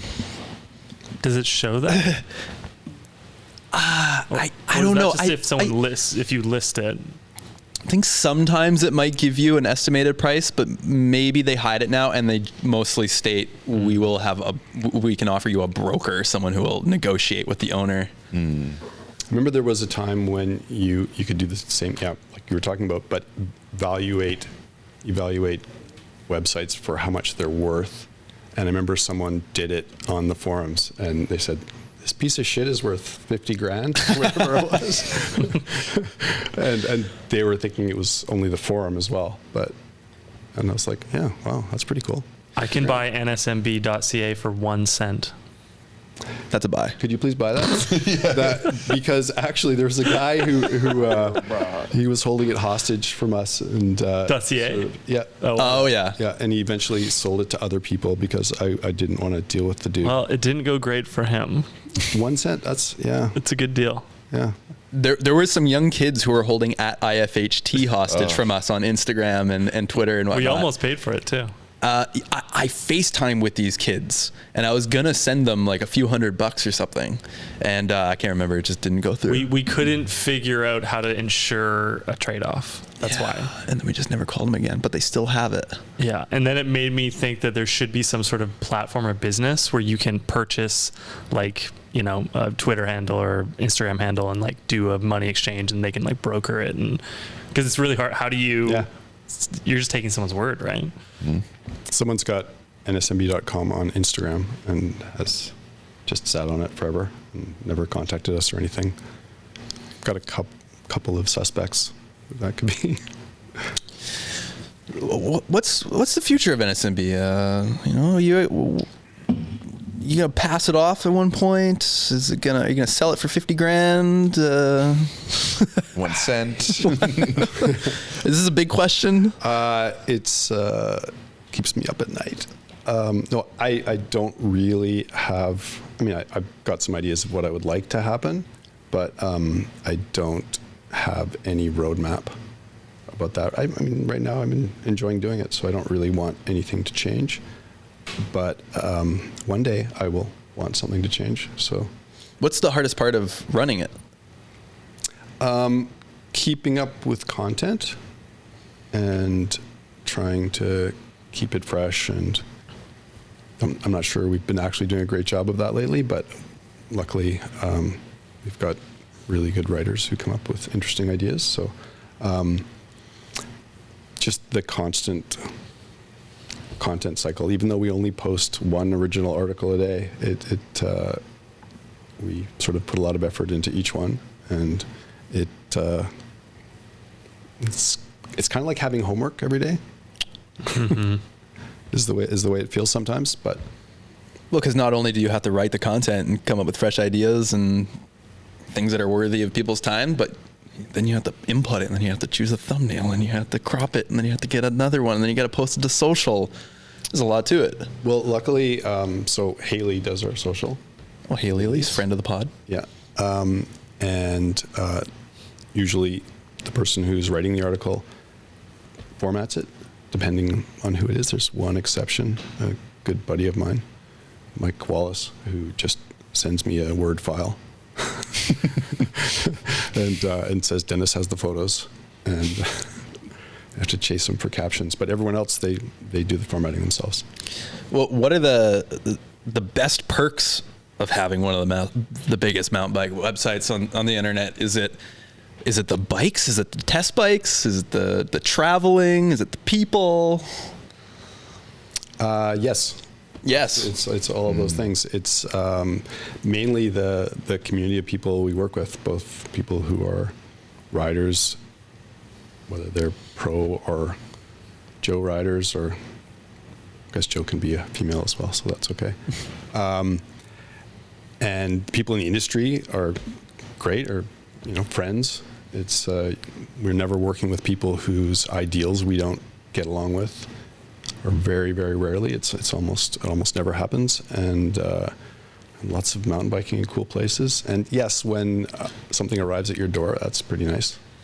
And working with you was my first exposure to the amount of free crap that you can gain working in the mountain bike industry. Like, I could not believe the amount of bikes and gear and you name it, everything that would just come to your doorstep. And then I would be there at our weekly meetings, and you would just have too much stuff. Hey, Matt, you want this? You want this? You want this? I couldn't believe it. Well, and there was also the time when we had the team going, and then we would drive down to Bellingham and fill up my truck with a bunch of parts, and I had to fill in the customs forms by hand. Oh, everything, all the HS codes or whatnot. Yeah. No, it was actually Point Roberts. Went to my friend Bill Stannard's house in Point Roberts. So at that point, we had tons of stuff around, because we had to kit out 20 bikes for 10 people on the team. Jeez. So there was, it was 20 people? Wow. No. Oh, 20 bikes. 20 bikes. Two bikes per rider from different bike sponsors, but then component sponsors were always just one. So how many bikes do you have in your quiver right now? I recall that you had something happen. Yes. Yes. Yes, I was robbed of 5 bikes at one time. No, I was thinking about when they came in and stole all your video equipment, and your grandmother was home asleep. Yes, they used a crowbar or something to go through the back door of my home in Richmond, walked by my deaf grandmother who was sleeping on the couch, went up into my room and only my room, put my iMac hard drives, and I was working with NSMB at the time, put it onto my bed, and then picked up the bed sheet and I guess threw it over their shoulder. That seems pretty cartoon-like. They put it on a stick. Yeah, they put it on a stick. Get and on a railway. Exactly. And that was how I was robbed the first time. which seems targeted, right? Yeah. Well, you at that point were talking about someone asked for a tour, I think. Oh, you put up a tour. Yeah, we did the tour video. Yeah. Since then, I have suspicions of who it could have been. And then I was robbed a second time. 5 bikes stolen at once. 3 days after Christmas. Brother's bike, dad's bike. I think my dad's bike. A bike that you gave me as a perk. And then a hardtail, which was recovered, and I don't know, some other bike. But yeah. And my lights. And your lights? You borrowed all my lights just before. Oh, what do you mean lights? Bike lights. Oh, bike lights. Oh. Do you remember that? Cam, remember those lights? Oh, God, no. I forgot. Well, they also stole food from my fridge. They stole sticky toffee pudding, and I was thinking about that, Cam. My sticky toffee pudding. Oh, and they also stole a fog machine. Like, they cleaned us out. Like, how did we not hear that? Oh, you were all home? Yeah, we're home. Yeah, Oh my God, and the garage is actually part of your house. My bedroom is above the garage. Wow. They had a full poker game in the garage before they left. And lit off some fire. Yeah, they had an oil barrel drum with a fire in it, and they're keeping their hands warm. Endurance tickling contest. Saxophone contest. Yeah. And then my dad went to we had a fridge, obviously, in the garage. That's where they stole our food. Went to the fridge to, I don't know, get some OJ in the morning or something, and saw that the door was open. Went back upstairs to knock on my door. Hey, did you open up the door? And then I said no. And then he just says nothing and walks away. And instantly I knew what had happened. And I get up, I run my underpants down to the garage, and I turn the corner. I know that there's gonna not be any bikes there. I turn the corner, not a single bike. And I just sit on the couch, just so upset. But I mean, if it never happened, we probably wouldn't have started Matt Dennison channel, which then turned into Matt Jason, which then turned into Mahal, my dude, and then we wouldn't have, got our first GT bike that they gave us to kind of make up for having no bikes at the time, because that was when I decided, you know what, shit, I'm probably not going to buy a bike. It's too expensive. Why don't I just turn the camera around it, point it at myself, and do something for a free bike, learning from you guys, and then, the rest is history. Thanks, bike thieves. Yeah. Jesus. You got to turn a negative into a positive. You just made us stronger. Huh? They just made you stronger. Yeah, they made us stronger. Yeah. What are you going to do? I eventually got one back, but anyways. So anyways, what? How many bikes you got in your house? And what's the address? Postal code? No, I mean, after hearing your stories, that's when we got remote storage. Oh, shit, eh? Smart. Yeah. Should we this or that? We could this or that. I mean, we never even got into the Interbike stories. I feel like we could talk for 5 hours, Cam. This is great. You'll have to come back. I mean, maybe no one would want to watch it, but I feel like that too, yeah. Somebody, those L. Ron Hubbard and the Synchro and of the world would probably watch it. Quick Interbike stories. Well, I mean, you could give me some Interbike stories. You're in the shower. Hold on. What's Interbike for the people? Thumb gun in the shower. Oh my God. Okay. What's Interbike? Interbike used to be a gathering of the mountain bike brands in Las Vegas, and bike shops would send employees, and the owners of bike shops would go, and it was basically a place where people would make some deals, and the media would go, and we would just report on things that were interesting, and sometimes drink alcohol. Yes, sometimes, always. Yeah, it was basically, from my point of view, it was just a huge party, basically. But in those days, we were also doing work at night. Yeah. So we would work until the wee hours after we got home in the wee hours, and then start again at 9 in the morning. It was punishing. Yeah, and that was my first time to Vegas. Firsts at an Interbike. But thumb gun in the shower? What? Yeah. What are you? Remember what a thumb gun is? Like yes. A shotgun, but you drive your own thumb into the bottom of the can. Yes, you don't use a key or anything like that. You just use your thumb. Yes. Actually, very easy to do. You use the air bubble. strategically. You don't need any nails either. Yeah. So the air bubble has to be up or down? Air bubbles up. You got something in here? Yeah, so if you're watching us on YouTube, I'm going to spill this. That's the way you have to do it that way. I mean, you can't hold it in any other way. I can't do it. This was upside down. The air bubble is going to be like right there in the corner, and then that's where you place your thumb. And then you tilt it. Yeah, you keep it upright on your knee.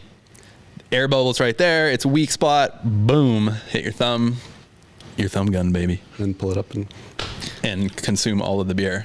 Dave, you ever thumb gunned? Yeah, but I think I did it at the bottom. It's harder. Yeah, you do it. I can't show it this because it's full of some stuff. Pretending the top was the bottom. Yeah. That was very confusing. Yeah, I know. I was like, wouldn't it all just dump out? No, you do it at the bottom. You just gotta find the air bubble. Yeah. Anyways, yeah, we did it in the shower. We all. Sorry. Whoa, back up. So we thumb gun, then we got in the shower.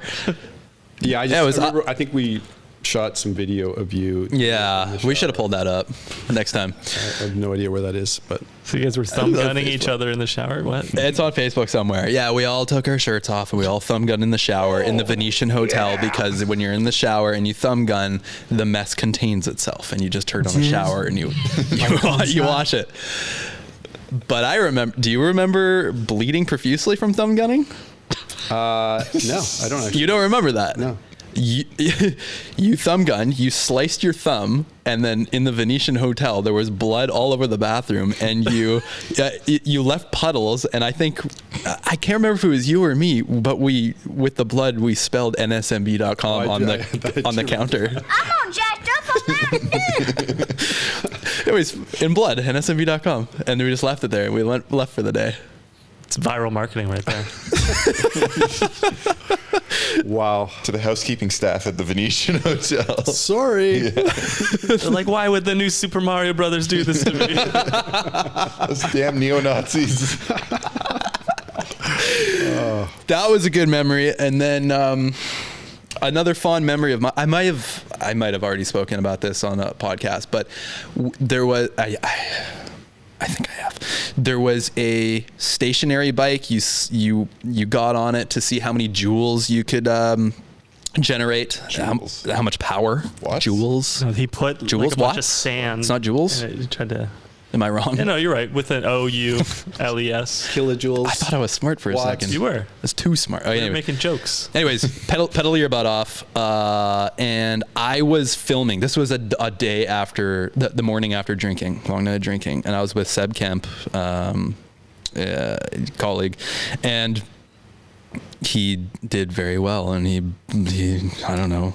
I guess he probably put it on me, like, you got to try now. And I was just the cameraman. So I got on there, pedaled as hard as I freaking could. And then, by the way, this was on like a white shag carpet at this display. I got off that thing feeling green, like feeling like I was gonna chundy. And I was looking around at like cardboard boxes and stuff, like just empty boxes, like, where am I gonna puke? This is gonna happen. And I think the only washrooms were in the center of the showroom. And I was keeping it together, and I said to Seb, I gotta go. I went to the washroom. The men's washroom had a cleaner, I think, and I wasn't allowed to go in there. I went into the women's washroom. I think I'm messing this up a little bit. Long story short, I puked in the women's washroom sink. And if you've ever puked in a sink, it's kind of just like a colander, you put your pass in there, the water all filters, leaves all the chunks. Mm-hmm. And I felt great after that. And I walked away. And you wrote NSMB in. Like, no, why again? Oh, yeah. And then I just, I walked away, and that was it. I felt so much better after, but yeah, that was my mark on Interbike.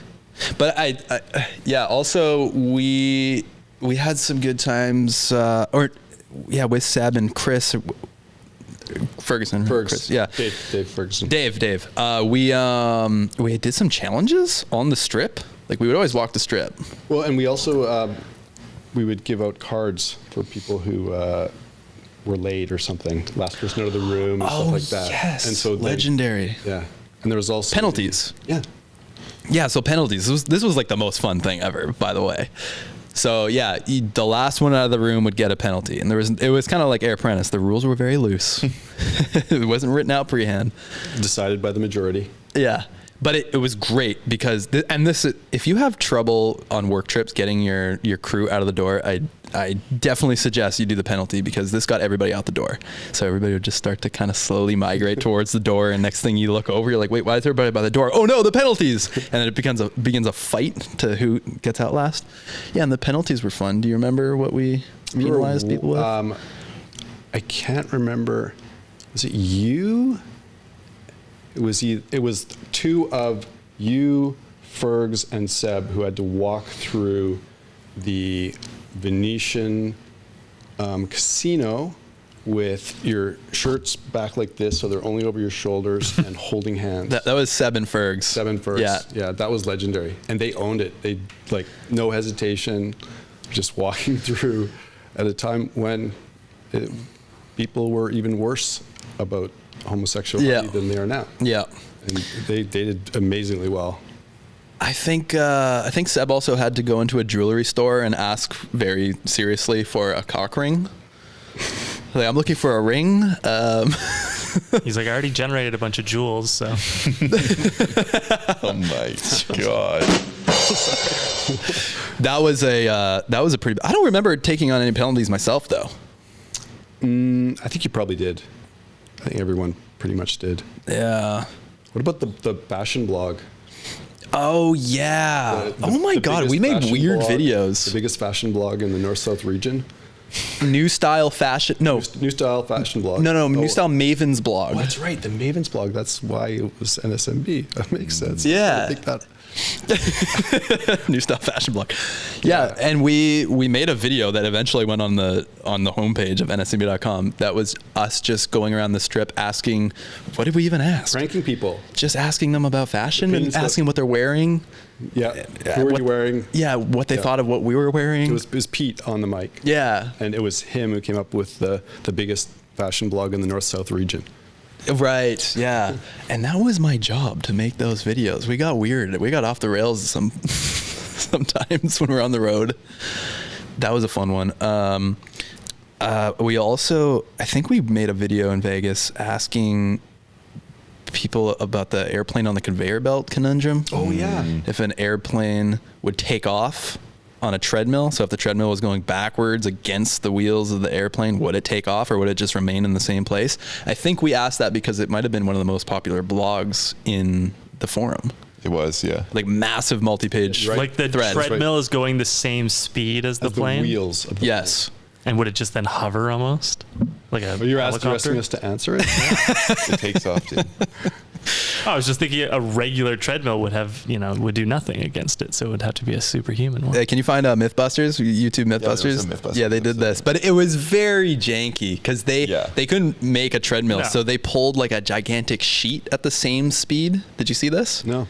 Yeah, they had like a white sheet. They pulled it in the opposite direction, and I think the plane took off. But it was like, how could you perfectly match the speed of the plane, right? But we asked this to people on the strip, on the Interbike showroom floor, and on the way home, we asked pilots in the airport. One got it, one didn't. One got it? What do you mean? Well, one had the correct answer. Oh, yeah. And one had the wrong answer. Oh, really? Oh, I remember now. I think. And then I think he asked, oh, delete that. Nah, we didn't delete that. That's for sure. We didn't. Definitely No, delete we that. It's dawn on the tarmac. I think that video actually lives on our Mahalo My Dude channel somewhere, unlisted now. Oh, cool. Yeah. That'd be fun to. Let's find that. We've got a real plane.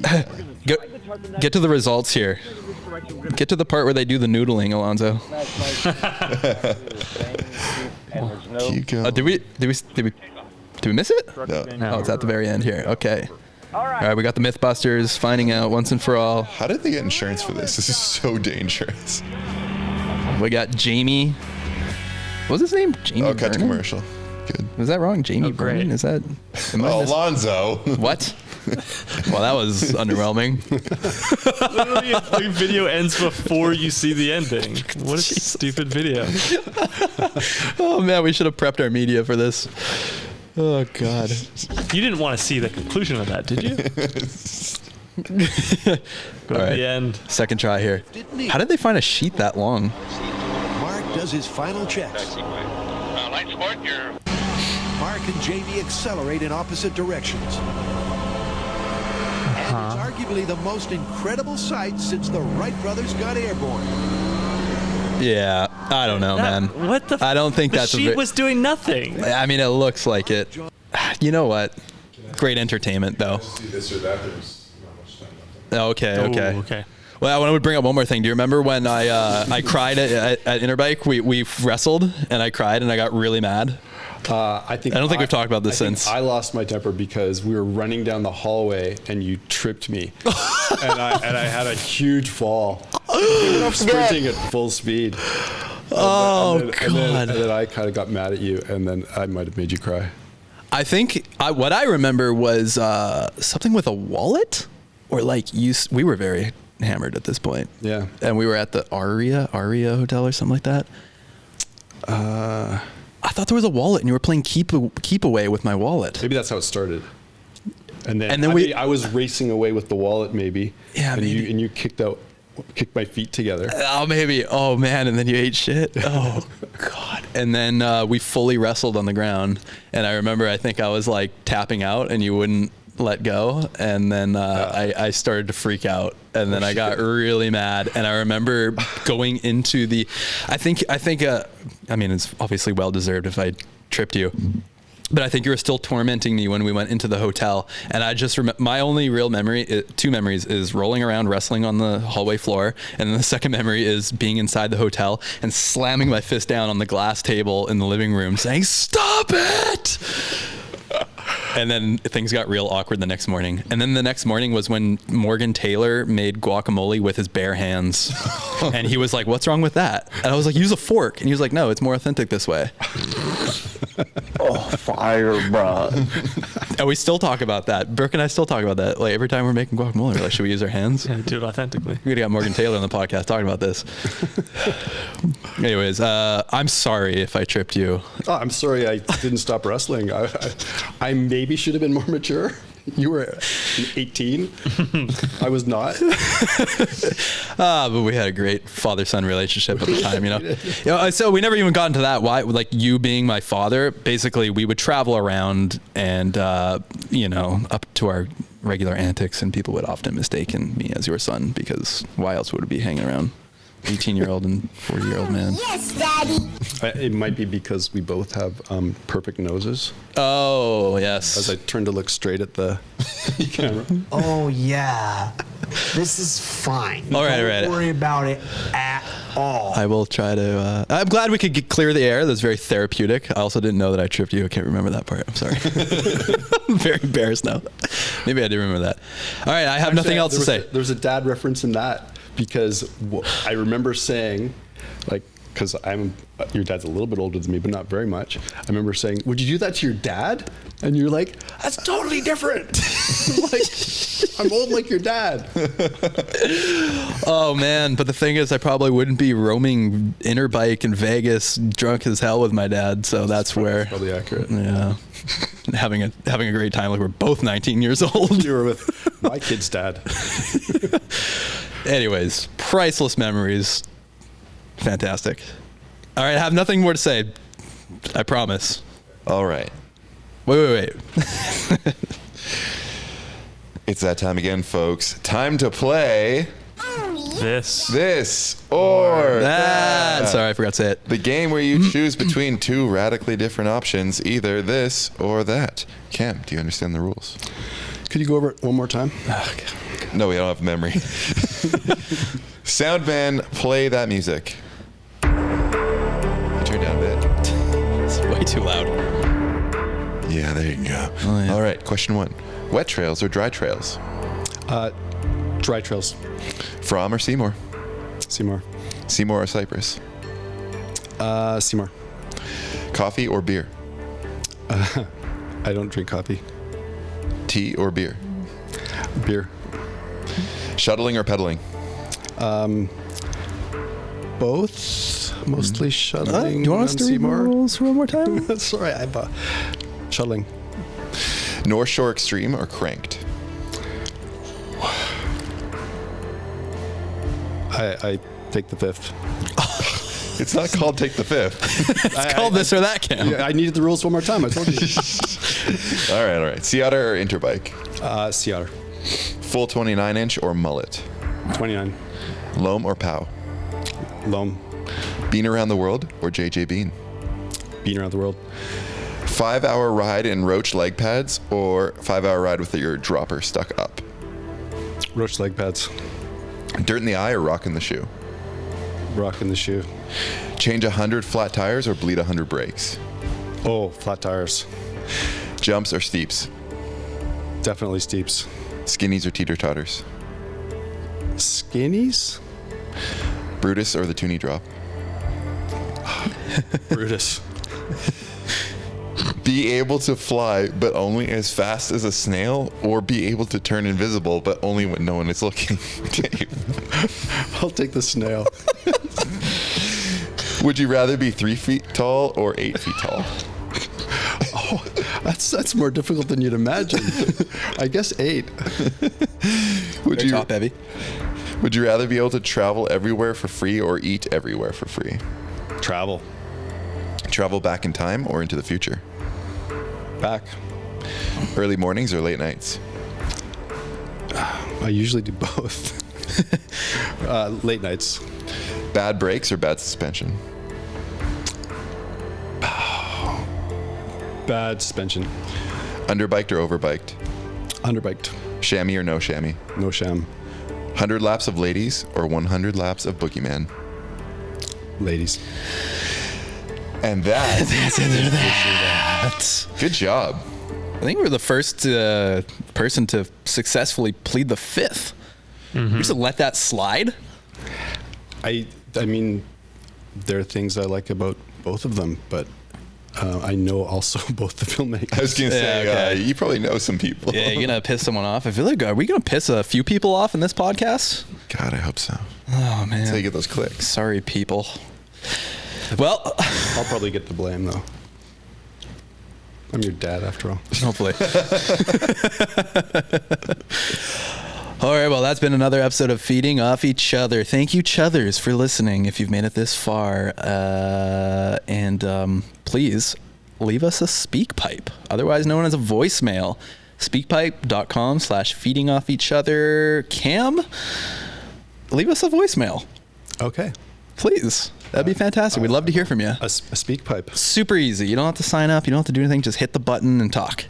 Okay. Yeah, ask us a question, promote something, reveal more deep dark secrets, reveal your address, postal code, whatever you want.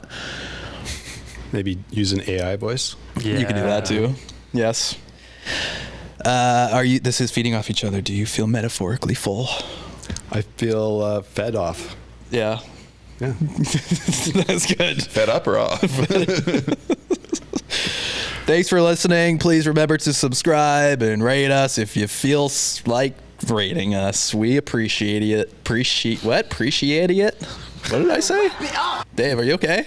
Yeah. You want to try? No. Try it. Come on. Say something. Words? I don't know. Who did the outro last time? Did we even do an outro? I did it. Okay. What the hell? I don't know. I blacked out.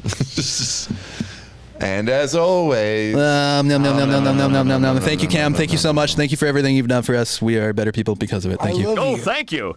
We're fucking done. Thank you, guys. Thank you for listening to Feeding Off Each Other. Please subscribe for more great podcasts.